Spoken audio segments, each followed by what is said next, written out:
Packages. Now what we're going to do is turn our attention to understanding how Java groups classes together in what are called packages.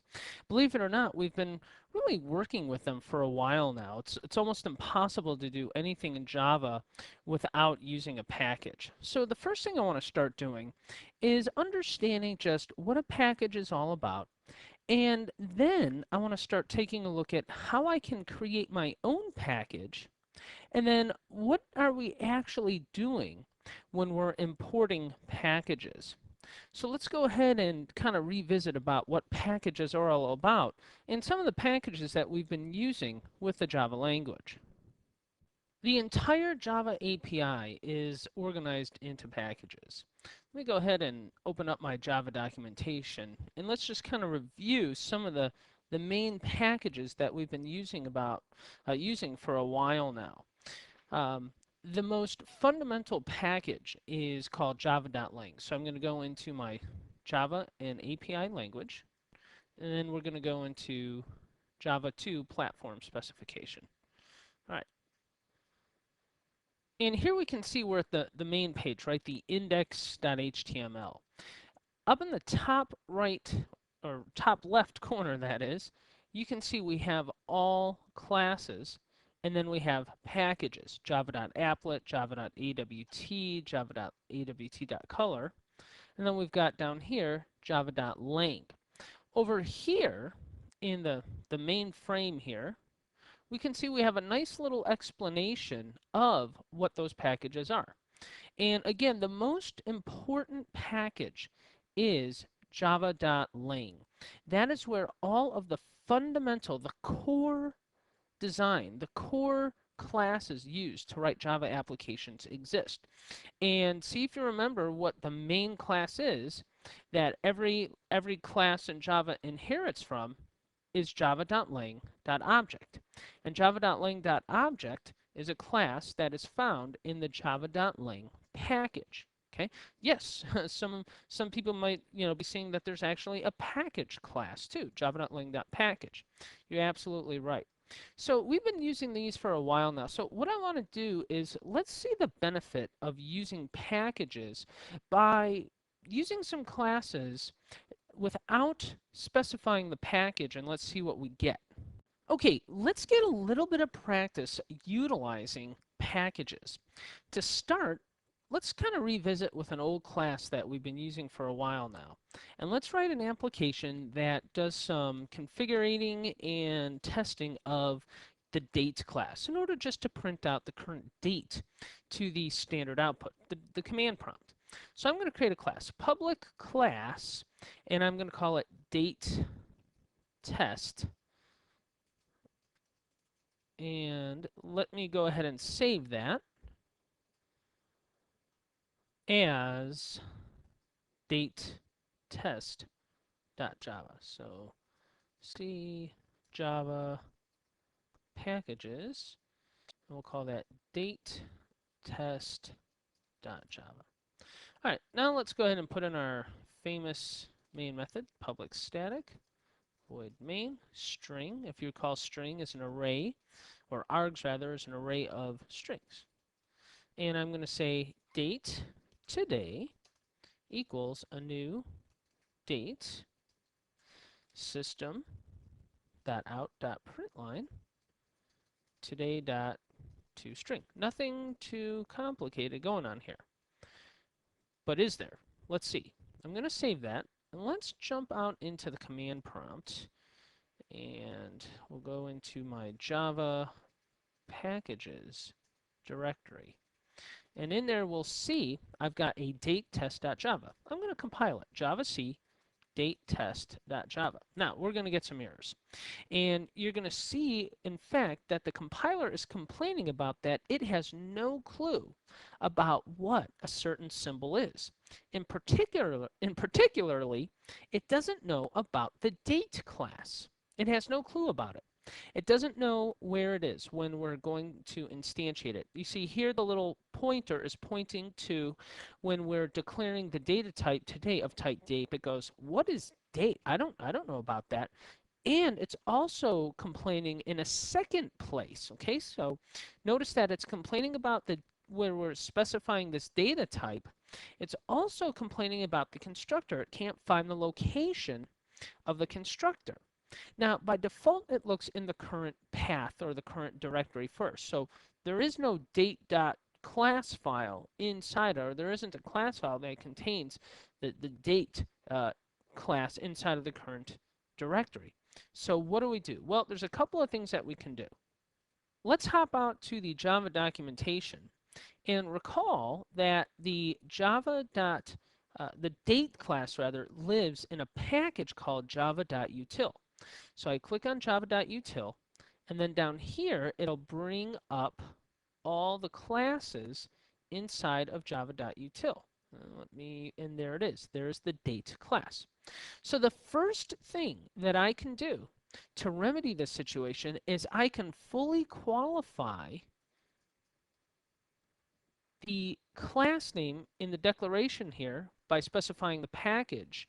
I also do that with the constructor, java.util.date. So I specify that here, and I specify it here. Recall that the compiler was complaining about this in two areas. The first one on line 5 here, where it was complaining about this part where we're declaring today as type date. You could see that little angle caret there. The second place that the compiler was complaining about it was here when we were calling the constructor. So now that I've gone ahead and made that little change, what I can do is recompile. So let's go into the command prompt and redo javac date test.java, and we should get our command prompt back just like that, meaning we've compiled successfully. All right, that is one way of specifying a package by fully qualifying the path all the time. Now, that could become a little bit tedious. So let's take a look at another way of doing this. Same exact thing. The other thing I can do to remedy this, instead of specifying every single time I want to declare a variable of a certain type by specifying the fully qualified name, including the package, is I can use an import statement. The import statement goes right above class declaration, and we've been using this for a while now, but now you're going to start to see what in fact we've been doing. I could say import java.util.date. By saying java.util.date, I'm making a reference, if you will, to the date class in the java.util package. And now I could come back here and I can say date today equals a new date. And the reason why I can do that is because I've specified utilizing the import statement. So now if I do javac, and I could just do star.java because that will hit all of the Java files in this directory, of which there's only one. You can see date test.java. It compiled, no problem. Okay, now what I want to do is kind of continue along this route using another class inside of java.util package. There's a special class called the vector, which is a collection class. It's like an array. And I'm going to say vector vec equals a new vector. Now, I'm going to save this and I'm going to compile it because I want to show a little example of what's going to be kind of going on here. I'm expecting an error. The error I got was exactly what I expected in terms of I can't understand what a vector is, or I can't instantiate it using the vector constructor. Now the question I'm hoping to raise is, why did that happen? Because you imported java.util.date. Well, that's kind of the answer. You see, I only made a reference to java.util.date. I didn't make a reference to java.util.vector. So I could remedy this in one of two ways. I could come here and do java.util.vector and java.util.vector there, save that and compile it. And let's recompile that. And then we'll just get our command prompt back and you can see that compiled. That's the first way. The second way of remedying this error is by specifying a reference to the vector class too. Import java.util.vector. If I can get that down, save that, revisit our command prompt, and go ahead and compile that. We get our command prompt back, and you can see that's working. Now, we haven't been doing that. What we've been doing is, first of all, this can just get real tedious by importing every single class that you want down to the class level. Probably the better fix to do, and the easier thing to do, is just make a reference to all classes in the java.util package by using a wildcard character or the asterisk. Now I have a reference to all of this. So I could say Java, I could say date, I can say vector, and it will go ahead and find these. So let me save that and recompile. And we've been doing this the whole time. The first question that always comes back to me is, does this impair performance of the application? And the answer is not at all. This has nothing to do with performance of the application. This has everything to do with compiling. So the only time in my career that I would specify, or the only time really you have to specify the full path to this, to down to the class level, really is if you have two classes with the same name and they live in two different packages. Which brings me to another good point. You can only have one package with a class name, one class and one package. You can't have two classes with the same name in the same package. You would have to put those in different packages, and then you'd have to say something like, package one.date, blah, blah, blah, blah, and package two.vector. Also you'd have to put package one and package two here, respectively.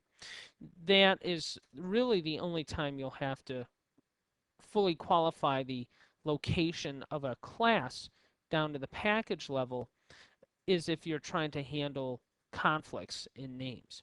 So it's a really good idea to just to go ahead and import, java.util.star and take advantage of those wildcard characters. Okay, so now that we see how to use the packages and the import statement to access those packages provided by Java, how do we go about creating our own packages and employing those packages utilizing the import statement in our own Java applications? Well, let's take a look. We've got a couple of things to look at first here. The first thing that we need to understand is there's actually a special syntax for creating your own packages. Now, very easy to do this. Creating your packages is easy. There's one little tricky thing about it, but you're going to use the package statement. And there's some interesting things about the package statement. I'll show you here in a few seconds. Then what we're going to do is if we want, and this is a big if here, okay? This isn't a must, but this is an if. So I'm going to mark this as an if. If we want our classes and constructors to be accessible outside of the package, then we have to mark them as public. Only if we want them to be accessible outside of the package. Believe it or not, we create a default package every single time you create a Java application. We've been creating our own packages this whole time. However, we've been using the default package and the default package scope. Now what we're going to do is start creating classes to be accessible outside of that. Something else I need to show you is how closely related the packages to your folder or directory structure. And then finally, when we compile packages or our source code, that is, and we want to use a package, we have to use the Java C compiler. Okay, we know that, Java C, but there's a -class path option that we have to go ahead and utilize when we're compiling and specifying the package. All right, so let's go ahead and put this into some practice. Okay, the first thing we're going to do is we are going to come into a directory that we like, and I've been working in my Java packages directory, okay? And what I'm going to do is I'm going to create a directory using the DOS command mk dir. Just note you do not need to do this in DOS. You can click away in Windows Explorer, but I'm just a little bit more comfortable here, and I'm going to call this CBT nuggets package. Well, just CBT nuggets. That sounds good to me. And there is a directory. Now, what you have to understand is the directory becomes the package, okay? Not the classes inside of that directory. The classes are not the package. It is the directory that is the package. So now what I'm going to do is I'm going to create a class inside of that package. And I do two things. It's very straightforward. The first thing I do is I use the package statement. Now, the package statement must be, if you're going to use it, the first line of code other than a comment. Okay, so I could put, a Java comment here. This is a demonstration on creating packages and classes in those packages. Okay, I'm kind of typing here pretty quickly. That's a comment. Then, and this is an important order for you to remember, I'm going to save this here, and we'll call this, I'm going to put it in CBT nuggets, and we'll call this CBT nuggets 1.java. And even though I'm saving it inside of the CBT nuggets directory, I have to say, hey, this is also the CBT nuggets package.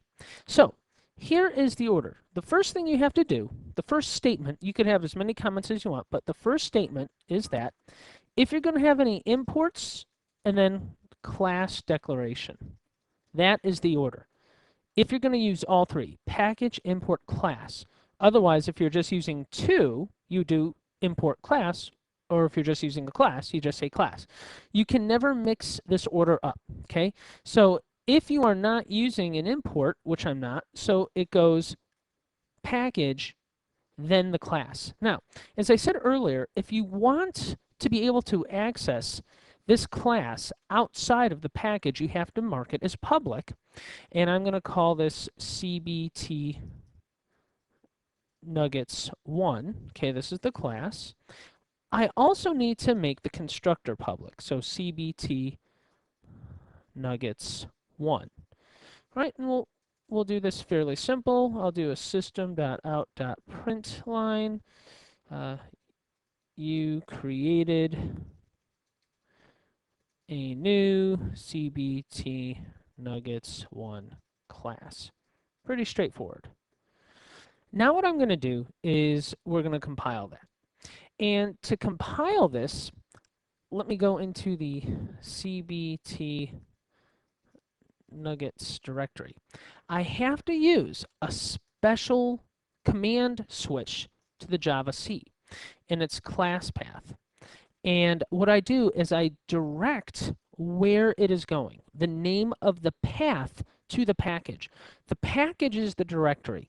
So if this CBT nuggets packet is the package, this package lives in /java/packages. Okay, so /java/packages. And then I can go ahead and say the name of the class, CBT nuggets CBT nuggets 1.java. Okay, and that will compile, and it puts in the information to say, the class lives in this package. Now, how do we go ahead and access this package? Well, we've got essentially three choices. We can, one, set up an environmental variable to the package. Two, we can go ahead and use the -class path when we go ahead and run the application in Java. We could set the class path. And of the two, setting the class path is the preferable method other than modifying the environmental variable. Because I'm going to modify the variable, let me get out of that DOS prompt. Supposedly Microsoft has fixed that, but I haven't tested that. It's a good habit that anytime you change your environmental variables to quit and restart your command prompt. So I'm going to come into here, and I'm going to go to my class path, and I'm going to specify in here that I'm going to put in the C:/Java/packages path, because that is going to be where you can find classes. Okay, so I got that. Now what I'm going to do is come out here, and let's kill this. And watch what I'm going to do on purpose here. First, we're going to generate an error. So I'm going to say public class demo1. Okay. And let's save this. Notice where I'm going to save it. I'm going to save it in a different directory other than the CBT Nuggets directory. Let's just save it up here. So call this demo1.java. Okay, now I'm going to do a public static void main string args. Now I'm setting us up to have an error, so I'm going to say CBT nuggets 1 demo equals a new CBT nuggets 1. Actually, I don't even have to do this. I can just go ahead and call a new CBT nuggets 1 because it's going to produce, output to standard output. Now, think about this. What error do you expect to see here? Let's go into the Java packages directory. I'm thinking we're going to get the error about can't find the symbol, and then it's going to yell at us, like what we were getting earlier. So Java C demo1.java. Okay, let that think a few seconds, because it's not going to be able to find it. And look at this, cannot resolve symbol. This is exactly what I was expecting to get. And it's pointing to CBT nuggets 1. All right, no problem. We'll watch this. I'm going to say CBT nuggets dot, because this is the name of the package. That's the name of the package. Remember, let's just go into the directory structure here. So run and C:/Java/packages/CBT nuggets. You can see, remember, you got to separate. Yeah, this CBT nuggets, it is a directory, but Java also looks at it as something else called a package. And the C:/Java/packages path points to this package. Okay, so now that I've specified CBT nuggets here, let me go ahead and save this, and let's recompile and see what we get. So Java C demo 1, I've specified the package here, and look at that. It compiled. Now I can do Java demo 1, and it will run. Hopefully I get something like, you create a new CBT nuggets 1 class. Hurrah. Okay, so that's one way of doing of utilizing this, and that's by setting the class path. Now, believe it or not, setting the class path isn't the preferred method. The preferred method is to say set class every time you go ahead and call an application that needs a different class. And the reason why it's preferred is because you're not permanently altering the class path. Every time you call set path, what it does is it changes temporarily the class path for that command window session. So you would say something like, let's go into packages. You would say set class path, and then you'll say equals the first class path. Always do the local directory that starts. Then something like C:/Java/packages. Okay. Now let's do a Java C demo1.java. Let's see if that compiles. Remember, I took it out of the class path, and you can see it worked. If I just do a class path, so I mean, it's actually just say set class path, and I don't say anything, you can see that it's specifying the class path, the temporary class path. Now, again, the period here means the local current directory. Always look in the current directory, and then you can go ahead and look in the subsequent directories to find packages or classes. All right, so that is how to go ahead and utilize those. Now, there's even another cooler way of doing it using something called extensions. And this was a brand new feature that came out with Java 2. And basically, it's a way of having a global access to packages that you create, which is a pretty neat thing to do. And you use something called extensions. And extensions have a .jar or jar file. They're basically Java archive files, and they're stored in a very special directory that was created for us when we installed the JDK called the ext directory. Let's take a look at where the ext directory is. So we installed the JDK, so I'm going to right click on my computer and say explore. And then we'll go into the C drive. And here's our JDK over here. I'm going to switch the view to details. Okay, it is. I like that. And we go into the JDK. And then we're going to go into the JRE, the Java Runtime Environment directory.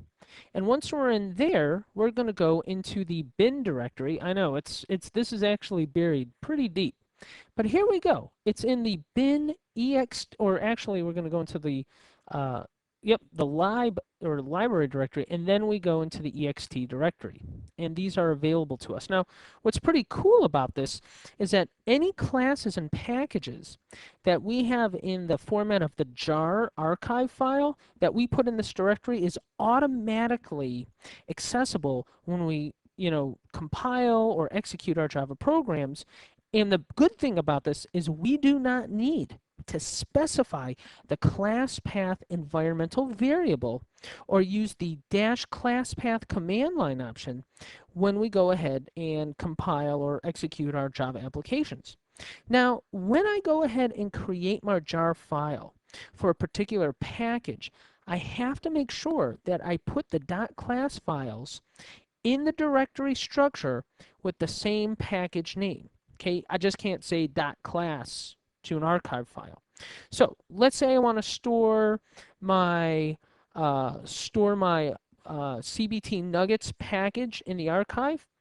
What I have to do, and again, this is once I've already compiled, I go ahead and I issue a special command, and then I'm going to plop it in there. So let's go back to my command prompt. All right, and go into cd java packages, and watch this. Jar, okay, Java archive, CVF.